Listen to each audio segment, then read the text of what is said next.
6395 मतदाताओं वाले मधुबनी एमएलसी का चुनाव की सरगर्मी काफी तेज हो चुकी है। 4 तारीख को मतदान है और 7 तारीख को मतगणना है, लेकिन 6 प्रत्याशी जो मधुबनी के हैं उनकी जो तापमान है उससे अधिक तापमान कार्यकर्ताओं में देखने को मिल रही है और कई तरह के कयास भी लगाए जा रहे हैं। कुछ लोग जातीय गणना के हिसाब से इस राजनीति को देख रहे हैं, कुछ लोग धन बल के हिसाब से देख रहे हैं। चर्चा करेंगे इस बात पर भी कि कौन से प्रत्याशी में है कितना दम, और इसलिए हमारे साथ मौजूद हैं 2 वरिष्ठ पत्रकार, हम मिलाएंगे उनसे भी, लेकिन थोड़ी सी जानकारी आपको दे दें कि 6 प्रत्याशी जो मैदान में हैं उनका इतिहास क्या रहा है। सबसे पहले बात करते हैं कांग्रेस के सुबोध मंडल का। कांग्रेस कोर कमेटी के मेंबर रहे हैं और बड़े पत्रकार रहे हैं। कोरोना के समय में कुछ सामाजिक कार्य भी किए हैं, लेकिन इस चुनाव में अचानक से उतरे हैं तो उनकी चर्चाएं होने लगी कि अति पिछड़ा वर्ग से आने वाले सुबोध मंडल मंडलों के वोट और क्योट के वोट पर एकाधिकार करके कुछ न कुछ जरूर करामात करेंगे। चर्चा विनोद कुमार सिंह की भी हो रही है। वो पूर्व एमएलसी रह चुके हैं और 6 वर्षों के दौरान कुछ अन्य झोपड़ियों का सहारा लेकर भी वो पहुंचे हैं। 2 बार विधानसभा चुनाव भी बीच में लड़ लिए। जब वो चुनाव हारे थे बीच में तो वो 2 बार चुनाव लड़े, लेकिन दोनों बार वो चुनाव जीत नहीं पाए और एक बार फिर से जदयू के तीर के सहारे यहां पे उतरे हैं एमएलसी का चुनाव लड़ने के लिए। चर्चा सुमन कुमार महासेठ की भी होगी, जो भाजपा के बागी उम्मीदवार माने जाते हैं। हालांकि वो वीआईपी से चुनाव लड़ चुके हैं, एनडीए का घटक दल था वीआईपी, उससे चुनाव उन्होंने मधुबनी विधानसभा से लड़ा, हालांकि चुनाव वे नहीं जीते, लेकिन उन्हें लोग आरएसएस और भाजपा का अभी भी कोर कमेटी का सदस्य मानते हैं और बड़े उम्मीदवार के तौर पे देखते हैं। चर्चा मेराज आलम का भी होगा, जो राजद के खेमे से चुनाव लड़ रहे हैं। उससे भी अधिक चर्चा गुलाब यादव का होगा, क्योंकि गुलाब यादव हाल फिलहाल में ही चेयरमैन का जब चुनाव हुआ तो बड़े मतों के अंतर से एनडीए को पटकनी देने में कामयाब रहे और पंचायती राज व्यवस्था में 10 साल प्रमुख की भूमिका में रहे, इसलिए चर्चा उनकी भी होगी। कमल कुमार भंडारी थोड़े से नए हैं, चर्चाओं में कम रहते हैं, उनकी चर्चा थोड़ी सी कम हो सकती है, लेकिन 6 प्रत्याशी का भाग्य का फैसला करने के लिए मतदाता तैयार है। इस बात का चर्चा करने के लिए हमारे साथ में 2 वरिष्ठ पत्रकार मौजूद हैं। विजेंद्र जी, संजय कुमार जी, आप 2 नामों से जाने जाते हैं और काफ़ी ज़्यादा अनुभव रखते हैं। बड़े चैनल में, सहारा जैसे चैनल में एडिटर रह चुके हैं, सब एडिटर का काम कर चुके हैं, प्रोड्यूसर रैंक पे भी रहे हैं। और आप हैं कन्हैया ठाकुर जी काफ़ी ज़्यादा जो मधुबनी की राजनीति है वो जानते हैं। इनसे चर्चा करेंगे कि मधुबनी की राजनीति में क्या एमएलसी चुनाव जातीय जनगणना के आधार से होगी। अभिषेक जी, जातीय आपने बड़ा ज्वलंत प्रश्न पूछा है और अभी जो वोटिंग सिनेरियो बन रहा है, चाहे वो विधानसभा का हो या एमएलसी का टिकट देने का हो या फिर एमएलए का टिकट देने का हो, टिकट वितरण जातीय आधार पर ही हो रही है। लोग भले ही विकास की बात करें, लेकिन जातीय टिकट वितरण में जातीय जनगणना देखते हैं। अभी कुछ ही दिन पहले, 2-4-5 दिन पहले एक व्हाट्सएप पर जातीय जनगणना वायरल हो रही है, जो मैं आपको बता रहा हूँ। मैं इसकी पुष्टि नहीं करता हूँ कि ये सही है। कुल 6395 वोटर, जिसमें अति पिछड़ा अनुसूचित जाति के 3185, यादव के 725, वैश्य के 465, मुस्लिम के 1115, ब्राह्मण के 640, राजपूत के 265। ये जातीय जो वोटिंग का आया है, इसमें यह बताया गया है कि कैसे जातीय हैं।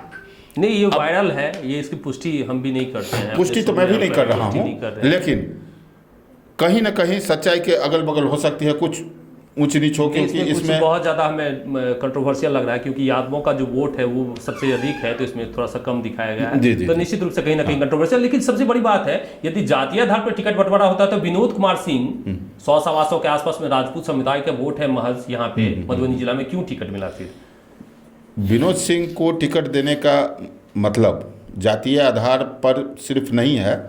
विनोद सिंह जदयू से टिकट लिए हैं और जदयू एक अति पिछड़ा दलित, इसका एक बड़ा समूह बनाए हैं नीतीश कुमार जी। उनको लगता है कि जदयू से टिकट जो मिलेगा वो पिछड़ा अति पिछड़ा का उसको समर्थन मिलेगा। हालांकि ये सारी बातें पर्दे के पीछे है। पर्दे के आगे सिर्फ और सिर्फ विकास की बात होती है। कद्दावर नेता हैं झंझारपुर के ही संजय झा जी, उन्होंने भी कल ही बताया था, जानकी विवाह भवन में एक समारोह था, उसमें उन्होंने स्पष्ट कहा जो भी अभी मतदाता हैं वो विकास को देखें। 2025 तक ये सरकार रहेगी। इशारों में बताया कि सोलर लाइट लगेगी, पंचायत से ये काम होगी। डेवलपमेंट को अगर देखते हैं तो आपकी नैतिक जवाबदेही बनती है कि आप विकास करने वाले को वोट दें। मैं आपसे अभिषेक जी ये जानना चाहूँगा कि मंच पर नैतिक निष्ठा, ईमानदारी की बात होती है, क्या आपको लगता है कि इस चुनाव में नैतिक निष्ठा, ईमानदारी है? नहीं, ये चुनाव की चर्चाएं जब भी चुनाव समाप्त होता है तो बड़े धनबल की बातें आती है कि चुनाव धनबल के बदौलत यहाँ पे जीतते हैं एमएलसी का चुनाव। वो तो चर्चा होगी ही। इस चुनाव में भी अभी इनडायरेक्ट रूप से इसकी चर्चाएं होती है, लेकिन जाति कितना मायने रखता है उस पर हम चर्चा फिलहाल फोकस करना चाहते हैं। जाति मायने रखता ही है, और जाति किस हद तक मायने रखता है, क्योंकि मधुबनी जिले के तमाम जगहों पर बहुत जगह हमारे साथी विजेंद्र जी गए हुए हैं। जाति पर कुछ अपना आप अनुभव बताइए कि जाति कितना मायने रखेगा इस चुनाव में। नहीं, एक चीज और हम आपसे जानना चाहेंगे, थोड़ा सा क्लियर कर दीजिए ना। जी जी। अति पिछड़ा समुदाय के 2 दावेदार हैं, सुमंत कुमार महासेठ अति पिछड़ा से आते हैं, सूरी समाज से आते हैं। वैश्य का नारा उन्होंने दिया है कि वैश्य समुदाय से आते हैं। कांग्रेस वाले भी अति पिछड़ा और कांग्रेस अति पिछड़ा समुदाय से आते हैं। अब तीसरे दावेदार की भी मैं बात कर रहा हूं। तीसरे दावेदार नीतीश कुमार खुद को मानते हैं कि हम अति पिछड़ा समुदाय से आते हैं, लेकिन 2 दावेदार तो चुनावी मैदान में ऑलरेडी हैं यहाँ पे। तो कितना ये प्रभावित करेंगे ये दोनों जो भी हैं, जातीय इन्फ्लुएंस इनका अपना जो कास्ट है वहाँ तो ये प्रभावित हो सकते हैं। जैसे हमने विभिन्न जगहों पर समाचार प्रेषण के दौरान एक बात को पाया कि कुछ यादव लोग बता रहे थे कि हम तो यादव हैं, यादव को वोट देंगे, लेकिन जब उनसे पूछा गया आपके नेता कौन है, तो फिर यादव में विभक्त हो रहा था। कुछ कह रहे थे जो इस चुनाव में गुलाब यादव की पत्नी अंबिका गुलाब यादव हैं, या जातीय के रूप में उनको देखेंगे, तो फिर कुछ लोग बता रहे थे नहीं, यादव का नेता तो लालू यादव है। तो इस टाइप की बातें आती हैं, लेकिन जातीय बात आती है, सीधे नकार देना कि जातीयता नहीं होगी और बिना विकास पर वोट होगा, या फिर अभी जो नेता बता रहे हैं वो क्या बताते हैं, बतासा और सनपापड़ी बतासा और सनपापड़ी कितना प्रभावित करता है इस चुनाव को, ये तो आने वाला समय बताएगा। लेकिन मेरा अपना मानना है कि जातीय फैक्टर रहेगा ही। बतासा या सनपापड़ी के बदौलत चुनाव होगा कि जाति प्रभावित करेगा? विजेंद्र जी देखिए, सबसे पहले तो ये जो चुनाव है एमएलसी का, वो गैर दलीय चुनाव है, और जिस तरह से यहाँ हर राजनीतिक पार्टियाँ अपने अपने समर्थित उम्मीदवार को मैदान में उतारा है, जैसे मिराज आलम को आरजेडी ने दिया, फिर कांग्रेस ने सुबोध मंडल को, विनोद सिंह को जेडीयू एनडीए के तरफ से, तो ऐसे में लगता है कि ये जो चुनाव है वो जनप्रतिनिधियों का प्रतिनिधित्व जो करेगा लेजिस्लेटिव काउंसिल में, उसका चुनाव होना था। लेकिन राजनीतिक पार्टियों ने इस चुनाव को दल के और धनबल के वजह से इस चुनाव, दल और धनबल दोनों मिलाकर इस चुनाव को कुछ अलग ही रूप में देख रहे हैं। वो तो ठीक है, इसमें तो दल तो जोड़ दिया है। जहाँ तक आपने बताया कि पापड़ी और सन पापड़ी की बात बताया, ये जाहिर सी बात है कि जिस तरह से चुनाव में खर्चे हो रहे हैं वो कमोबेश हर पार्टी के तरफ से, चाहे वो एनडीए के तरफ से हो, चाहे आरजेडी के तरफ से हो, चाहे वो कांग्रेस के तरफ से हो, फिर चाहे दोनों बागी उम्मीदवार जो एनडीए और आरजेडी के उनके तरफ से हो, पैसे बहाए जा रहे हैं। सनपापड़ी भी खिलाई जा रही है, ऊपर से जो दक्षिणा है उसकी भी चर्चाएं जोरों पर है। कमोबेश मतलब पूरे 24 जो एमएलसी का चुनाव है वो लोग अब ये मानने लगे हैं कि ये चुनाव सीधे तौर पर धनबल का चुनाव है, जिसके पास जितना धन उसके पास उतना बल।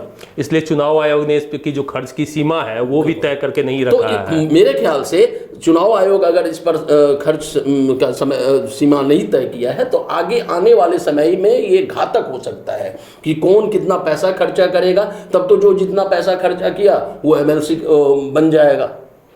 इसमें फिर वो जो जनप्रतिनिधि हैं उनकी समस्या जो लेजिस्लेटिव काउंसिल में रखा जाएगा वो कैसे रख पाएंगे, क्योंकि वो तो पैसे के बदौलत जीत कर जाएंगे। उनकी परेशानियों से पहले वो अपना खुद का की जो परेशानी है, जो उनका जो पैसा खर्च हुआ है, वो पहले चाहेंगे वो कैंडिडेट। जाहिर सी बात है, आप जितना पूंजी लगाएंगे, पहले आप बिजनेस करेंगे, व्यापार करेंगे, तो वो पूंजी पहले ऊपर करना चाहेंगे, उसके बाद फिर अपने व्यापार को। जब धन आ जाता है इसमें, अब एक क्लियर कर दीजिए, जब धन की बातें हो रही है तो ये सिर्फ धन बल पे ही क्यों नहीं है, फिर जाति कहां से आ जाती है? हाँ, ये जातीय जहां तक बात है, धन बल और जातीय की जहां तक बात है, आप लगभग हम मधुबनी दरभंगा 2 जगह तो लगभग घूम रहे हैं, और शायद कोई ही प्रखंड हुआ होगा जहां पे नहीं गए होंगे। और कई सम्मान सभा, आजकल एक नया ट्रेंड चला है सम्मान समारोह।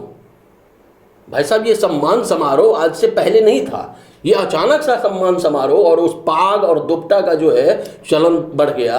ये सम्मान समारोह, सम्मान उस जनप्रतिनिधि का कैसा, वो 6 साल क्यों नहीं उसको सम्मान थोड़ा सा जोर देते हैं इसमें, पंच और सरपंच को सम्मानित नहीं किया जाता है क्योंकि वो वोटर नहीं है, बिल्कुल, जबकि जनप्रतिनिधि है। क्योंकि पंच और सरपंच वोटर नहीं है तो उनका मान सम्मान नहीं, जबकि वो भी जनप्रतिनिधि हैं, वो भी उसी जनता से चुन कर के आए हुए हैं और उसी पंचायती राज व्यवस्था के एक अंग हैं।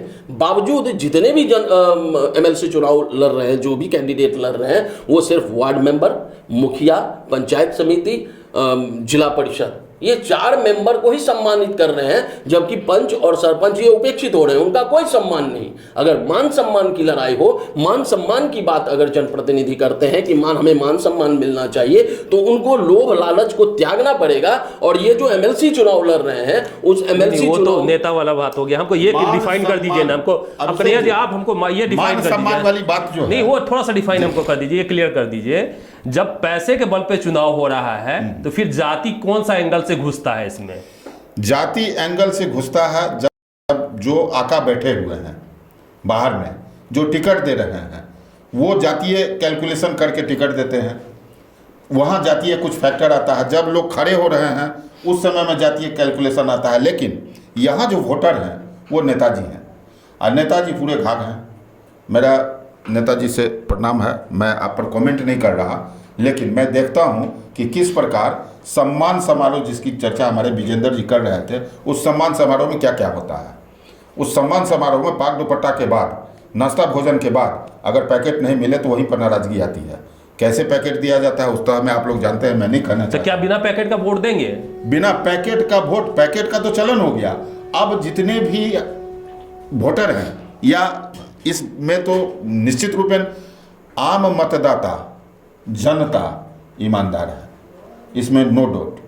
लेकिन जो मतदाता जीता करके अपने जनप्रतिनिधि को भेज रहे हैं, ये चुनाव, उसमें 90% नेताजी को बेईमान बना रहा है।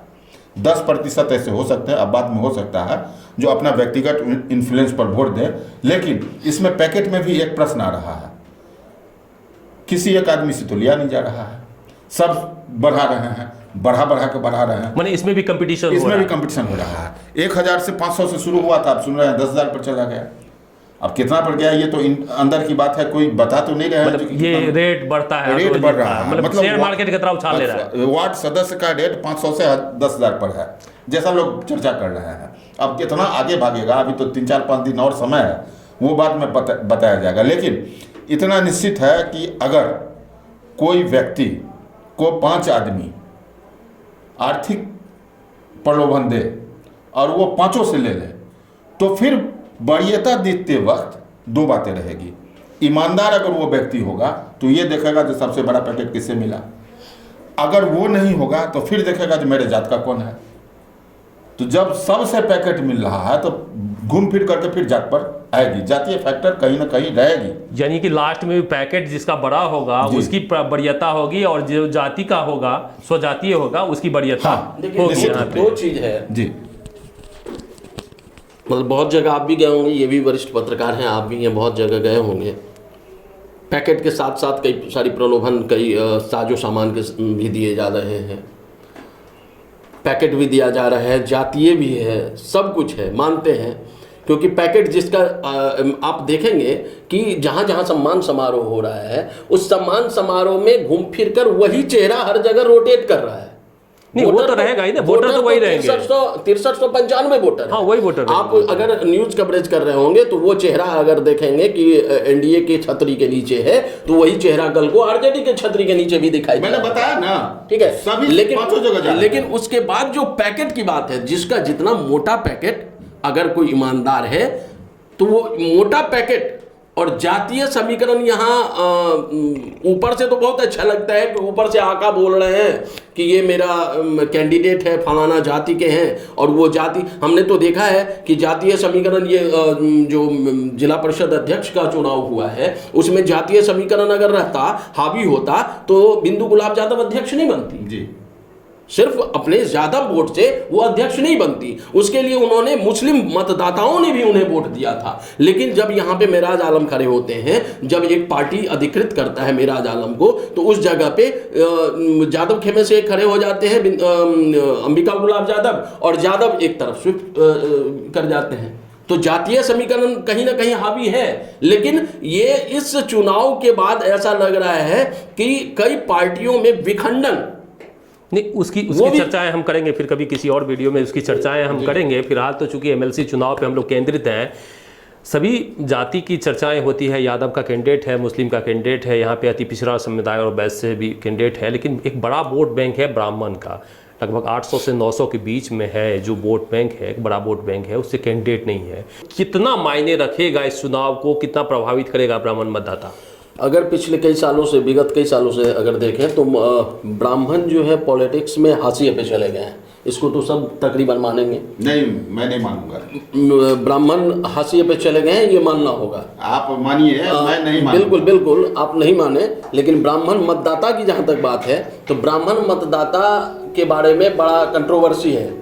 कोई प्रत्याशी के जो लोग हैं, कुछ प्रत्याशी के समर्थकों का कहना है कि ब्राह्मण प्रत्याशी जो हैं वो अंबिका गुलाब यादव के साथ हैं, कुछ का कहना है कि वो कांग्रेस के साथ है, कांग्रेस के कैडर वोट है कुछ उसमें से। लेकिन हकीकत जो मौजूदा 5-6 साल से देखा जा रहा है, ब्राह्मण बीजेपी के साथ है।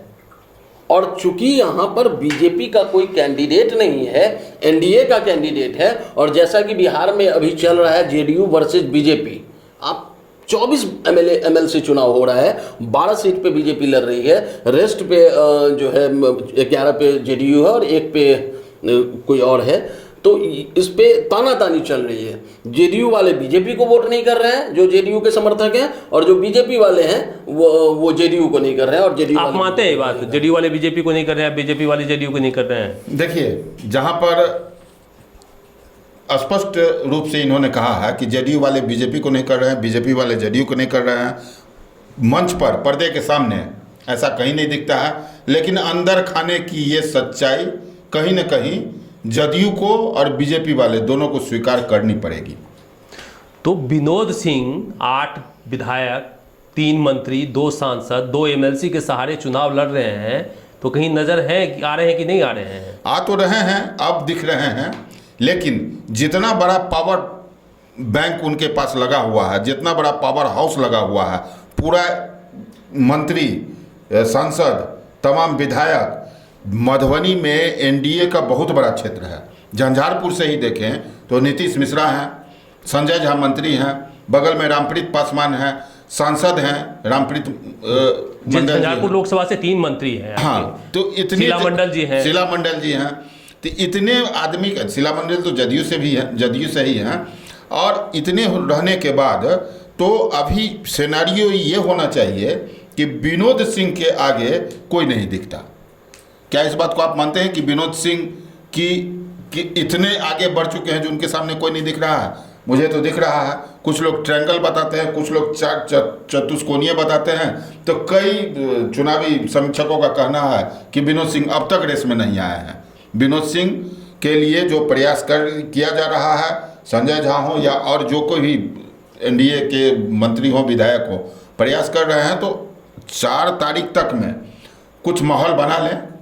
माहौल बनाने की कोशिश की जाती है, वोट तो देना है जनप्रतिनिधि को, लेकिन जितना बड़ा उनके साथ में पैकअप है वो, यहाँ पर एक बात और भी मायने रखती है। सुमन महासेठ का बैकग्राउंड वैसे वोट को टारगेट कर रहे हैं और अति पिछड़ा का भी नारा वो दे रहे हैं, तो क्या दोनों सेंध लगाएंगे क्या उनमें? कौन? दोनों, सुमन महासेठ, विनोद सिंह के जो वोट बैंक में वैसे भी बीजेपी से आते हैं, जी जी जी, वो वोट वैसे भी काटेंगे। अति पिछड़ा का नारा दिए तो नीतीश कुमार का भी वोट वो काटने का प्रयास कर रहे हैं, तो सेंध लगा पाएंगे? आपने देखा होगा सुमन महासेठ के बैनर के पीछे माननीय प्रधानमंत्री जी मोदी का पोस्टर लगा हुआ है, हेडगेवार जी का पोस्टर लगा हुआ है।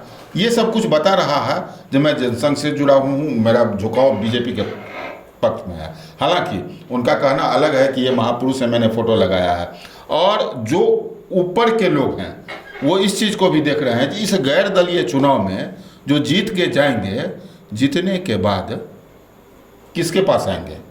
बीजेपी अपनी गणित बैठा रही है, जदयू अपनी गणित बैठा रही है। जदयू का ये कैंडिडेट है, एनडीए सीट है, बीजेपी के पास में मजबूरी है कि वो आकर के कहेंगे जो कि नहीं हमारा जो कैंडिडेट है विनोद सिंह है, लेकिन वो हृदय से कह रहे हैं या मुंह से कह रहे हैं ये तो आने वाला समय बताएगा। इस बात को लोग जानते हैं कि सुमन महासेठ अगर जीत के जाते हैं तो फिर वहाँ किन के साथ रहेंगे? तो भीतरघात तो दोनों ही दल में है। महागठबंधन में भी भीतरघात हो चुका है, हालांकि इस बार कांग्रेस महागठबंधन से अलग हो चुकी है। तो आरजेडी में दो खेमा है, तो थोड़ा सा विकर्णित लग रहा है। तो उस आरजेडी अलग, मतलब कांग्रेस अलग है, आरजेडी भी दो खेमा में बटा हुआ है, जी जी, एनडीए दो खेमा में बटा हुआ है। तो इस मुकाबले में भारी कौन लग रहा है? क्वेश्चन तो थोड़ा सा बहुत ही कुछ बोलना समय से पहले है। आप दर्शक भी कहेंगे जो कि क्या कन्हैया जी बताए हैं और अभिषेक जी इस बात को पूछ करके तो हमको आप फंसा रहे हैं, लेकिन चतुष्कोणीय मुकाबला नहीं है।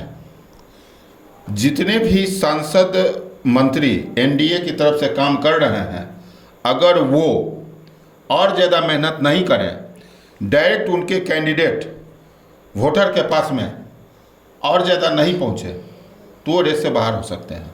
अभी फिलहाल उनको रेस में बुलाया जा रहा है। और बड़ा चर्चा है सबसे पहले चेयरमैन का चेहरा। सबसे पहले इस बात की शुरुआत, कैंपेन की शुरुआत, जिस समय में चुनाव की घोषणा भी नहीं हुई थी और कौन दल के होंगे उसकी भी घोषणा नहीं हुई थी, मधुबनी के डीएम मुखिया को बुला रहे थे अपना जो भी उनका बैठक होता है उनके लिए। वहाँ से जो भी जनप्रतिनिधि मुखिया वार्ड सदस्य निकलते थे ट्रेनिंग के लिए, वो जाते थे चेयरमैन के यहाँ।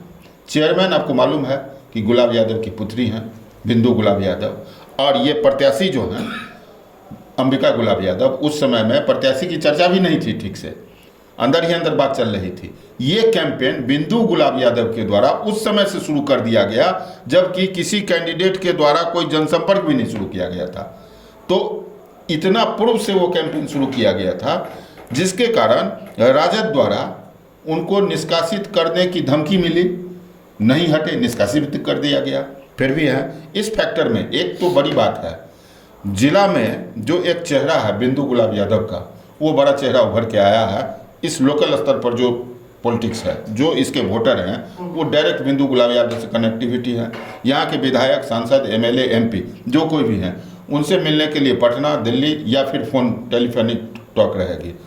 जो जिला परिषद के अध्यक्ष हैं वो प्रतिदिन जिला में मिलते हैं, मधुबनी में मिलते हैं, तो उसका भी प्रभाव देखा जा रहा है। इस प्रभाव को देखते हुए गुलाब यादव जी का अपना जो कैंपेन है उसको तो अलग रखिए, लेकिन बिंदु गुलाब यादव के फैक्टर को आप इग्नोर नहीं कर सकते हैं। पहला, यानी बड़ा फैक्टर बन के उभर रही है, ये बहुत बड़ा फैक्टर बन के उभर रही है। जीत हार किसका होगा ये तो खैर मतदाता के हाथ में है, लेकिन दो बात मैं जरूर कहूँगा, जीतेगा तो कोई एक अभिषेक। सुमन महासेठ जी का क्या स्थिति है? सुमन महासेठ जी भी पूरे जोश एंड खोश से लगे हुए हैं। कुछ दिन पहले वो दूसरे तीसरे जगह पर दिख रहे थे, अभी का जो सिनेरियो है उसमें वो बराबर के दिख रहे हैं, मजबूती से दिख रहे हैं। कभी अब कल के तिथि में क्या होगा ये नहीं बता सकते हैं, लेकिन आज तक का जो सिनेरियो बन रहा है, जिसको आप बागी कह रहे हैं, कथित बागी कह रहे हैं, उसी दोनों में टक्कर दिख रहा है। अब यानी निर्दलीय में दोनों जो पार्टी के उम्मीदवार हैं वो कमजोर नजर आ आपके? तीन पार्टी के जो तीन पार्टी के उम्मीदवार तीनों कमजोर नजर, तीनों सेकंड लेवल पर आ रहे हैं। अब ये तीनों